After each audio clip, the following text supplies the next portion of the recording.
Okay, hello friends, this is Aadish and welcome to Avatar academy. Avatar academy पर आप सभी का स्वागत है। डिस्कस करेंगे हम लोग एनसीईआरटी 10th क्लास के मैथमेटिक्स को लेकर। ठीक है, तो पिछला वीडियो लेक्चर आपका अपलोड हो चुका है, इससे आगे वाला, जिसके बारे में मैंने बताया था इंट्रोडक्शन ऑफ रियल नंबर्स के ऊपर। अब हम लोग पढ़ेंगे यूक्लिड डिवीज़न ऑफ लेमा। ठीक है, तो यूक्लिड क्या है बेसिकली, और डेविएशन किसे कहते हैं, और लेमा किसे कहते हैं। तो यूक्लिड एक साइंटिस्ट का नाम था। किसका नाम था? साइंटिस्ट का नाम था। और डेविएशन क्या है? डेविएशन ये आपको लगाएंगे, इसमें फॉर्मूला वगैरह होता है वो। और लेमा क्या होता है? एक सेटअप होता है, या स्टेप्स कह लें कि किस तरीके से हमको डेविएशन करना है। ठीक है, तो इसमें कुछ बातों को हमें याद रखना है। बात क्या है? If A and B are two positive integers, A और बी अगर टू पॉजिटिव इंटीजर्स हैं, नेगेटिव नहीं, पॉजिटिव इंटीजर्स हैं, देन दे मस्ट सेटिस्फाई। तो ये क्या है? देन दे मस्ट सेटिस्फाई रहेंगे एक दूसरे से। कैसे रहेंगे और कंडीशन क्या बनेगी? तो then the condition is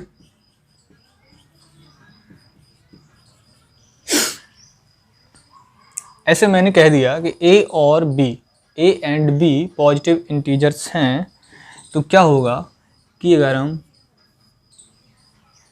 b को a को हम डिवाइड करेंगे b से, तो हमें एक कोशेंट मिलेगा। ठीक है, यहाँ पे कोई भी डिजिट आ सकती है। जब भी हम b को भाग देंगे या डिवाइड करेंगे, b से डिवाइड करेंगे a को, ठीक है, तो यहाँ पे कोई ना कोई डिजिट आएगा। ठीक है, और यहाँ पे एक रिमाइंडर भी आता है। कभी कभी रिमाइंडर आपने देखा होगा, तो रिमाइंडर भी आता है, राइट। तो कंडीशन क्या होगी आपकी? तो कंडीशन ये होगी, ये बीच में जो आपको दिख रहा है, मिडिल में आपको दिख रहा है क्या बना हुआ है? ए। तो ए इक्वस टू, कंडीशन ये होगी कि B into Q, B into Q, B into Q, आपका बी का और q का मल्टीपल हो जाएगा। ठीक है, और जो रिमाइंडर होगा वो ऐड हो जाएगा यहाँ पर। ठीक है, और रिमाइंडर हमें याद रखना है, रिमाइंडर हमेशा हमारा कैसा होना चाहिए? रिमाइंडर कभी कभी आपने देखा होगा यहाँ पे 0 हो जाता है पूरा। अगर हम सेम टू सेम a यहाँ पर है, a यहाँ पर होता, अगर हम उसको घटा देते, माइनस कर देते, ऐड ना करके माइनस करेंगे, तो यहाँ पे 0 होगा। ठीक है, तो ये 0 भी हो सकता है, 0 के बराबर भी हो सकता है, और 0 से बड़ा भी हो सकता है। 0 से कम नहीं होगा, -1 नहीं हो सकता यहाँ पे, -2 नहीं हो सकता, नेगेटिव इंटीजर नहीं आएगा यहाँ पे, पॉजिटिव ही रहेंगे। तो रिमाइंडर क्या होगा? 0 के बराबर हो सकता है, 0 से बड़ा हो सकता है। ठीक है, लेकिन इसके बराबर नहीं हो सकता, इससे छोटा हो सकता है। ठीक है, ये आपकी सेकंड कंडीशन बनेगी, ये आपको याद रखनी है। देखो फिर से मैं बता देता हूँ कि अगर हम b हमारा क्या है? डिवीज़र है। डिवीज़र को जब हम भाग देंगे इसमें, तो हमें कुछ ना कुछ कोसेंट मिलेगा। ठीक है, कोई ना कोई डिजिट आएगी, उसके नीचे हमें रिमाइंडर मिलेगा। तो a इक्वस टू क्या होगा? b into Q plus r। ठीक है, और जो हमारा यहाँ पे रिमाइंडर है, रिमाइंडर क्या है? 0 के बराबर भी हो सकता है, 0 के इक्वल भी हो सकता है, और 0 से बड़ा भी हो सकता है। छोटा नहीं हो सकता, बड़ा हो सकता है। ठीक है, और जो रिमाइंडर होगा वो इससे छोटा होगा, डिवीज़र से। ठीक है, अब कोई एग्जाम्पल मैं जैसे लेता हूँ, यहाँ पर सबसे छोटा एग्जाम्पल लेता हूँ आपके लिए।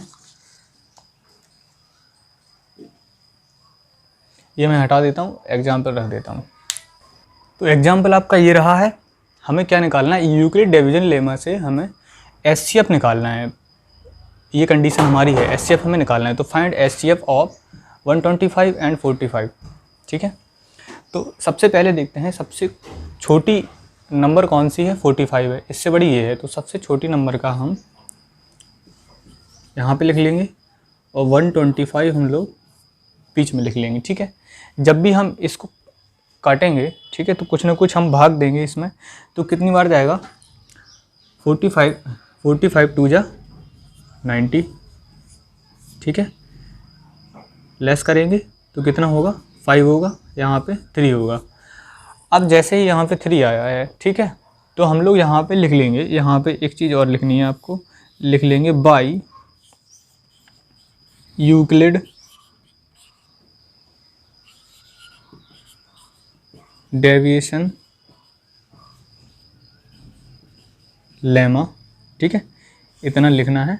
उसके बाद हमें ये बीच में मिडिल में जो लिखी हुई है संख्या वो लिखनी है 125 इक्वस टू, हमने क्या बताया था, बीच वाली संख्या के बराबर क्या होगा, पहली और जो लास्ट वाली संख्या हमारी, ठीक है, डिवीज़र और हमारा कोशेंट का गुणा होना चाहिए, मल्टीपल होना चाहिए, तो डिवीज़र इंटू कोशेंट रहेगा, ठीक है। और लास्ट में क्या है हमारा, रिमाइंडर है नीचे, तो रिमाइंडर को हम लोग लिख देंगे 35। और रिमाइंडर जब तक हमें जीरो नहीं मिल जाता, जब तक हमें जीरो नहीं मिल जाता तब तक हमें काटते रहना है इसको, ठीक है, कट करते रहना है। अब देखते हैं, जैसे यहाँ पे 35 लिख दिया है, ठीक है, 35, यहाँ पे जो 45 है यहाँ पर आ जाएंगे बीच में 45, ठीक है। तो 35 बन जा 35 कितना हो गया, यहाँ पे लेस करेंगे तो 10 होगा, ठीक है। अब यहाँ पे 45 वाला रखेंगे तो 45 इक्वस टू 35 इंटू 1, ठीक है, प्लस में 10। अब इसके बाद 10 आया है तो यहाँ पे लिखेंगे हम लोग 35, ठीक है।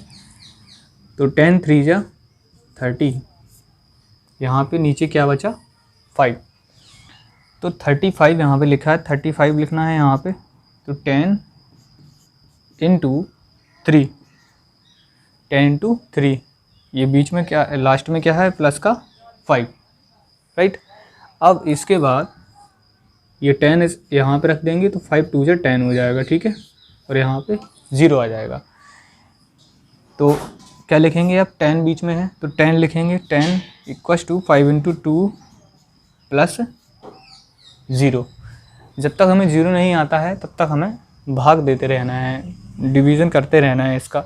तो देखिए कभी कभी ऐसा होता है कि ये हमने देख लिया कि फर्स्ट स्टेप था, सेकंड था, थर्ड था, फोर्थ था, ये स्टेप थे, ठीक है, तो फोर्थ स्टेप में इसको मिला। कभी कभी ऐसा होता है कि फर्स्ट स्टेप में ही पूरा सवाल हमारा हो जाता है, पूरा क्वेश्चन हमारा हो जाता है सॉल्व, ठीक है। कभी कभी थर्ड स्टेप में होगा, कभी कभी 6 या 7 स्टेप में होगा, जब भी बड़ी ज़्यादा संख्या आ जाएगी, जितनी बड़ी नंबर्स हमारे पास होगी उतना ही स्टेप्स हमारे बढ़ जाएंगे, ठीक है। तो अब इसे लिखना कैसे है, तो जब लास्ट वाला हमने लिखा है, लास्ट में हमने देखा है, लास्ट वाले में 0 आया है, लास्ट कहाँ पे था, 10 पे था, ठीक है, 10 पे था।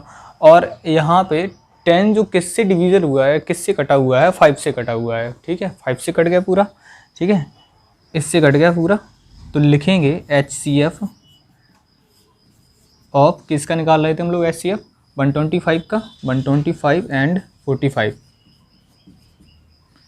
इक्वस टू कितना होगा, यहाँ पे लास्ट में